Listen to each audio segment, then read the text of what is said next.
اے اللہ تو اپنے دوستوں کے ساتھ تمام انس رکھنے والوں سے زیادہ مانوس ہے، اور جو تجھ پر بھروسہ رکھنے والے ہیں ان کی حاجت روائی کے لیے ہمہ وقت پیش ہے۔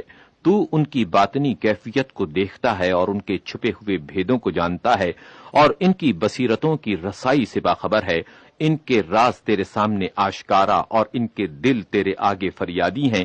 اگر تنہائی سے ان کا جی گھبراتا ہے تو تیرا ذکر ان کا دل بہلاتا ہے۔ اگر مصیبتیں ان پر ٹوٹ پڑتی ہیں تو وہ تیرے دامن میں پناہ لینے کے لیے ملتجی ہوتے ہیں، یہ جانتے ہوئے کہ سب چیزوں کی باغ ڈور تیرے ہاتھ میں ہے اور ان کے نفاذ پذیر ہونے کی جگہیں تیرے ہی فیصلوں سے وابستہ ہیں۔ امیر المومنین حضرت علی علیہ السلام اپنے اس خطبے میں ارشاد فرماتے ہیں، خدایا اگر میں سوال کرنے سے عاجز رہوں یا اپنے مقصود پر نظر نہ ڈال سکوں تو میری مصلحتوں کی طرف رہنمائی فرما اور میرے دل کو اصلاح و بہبود کی صحیح منزل پر پہنچا۔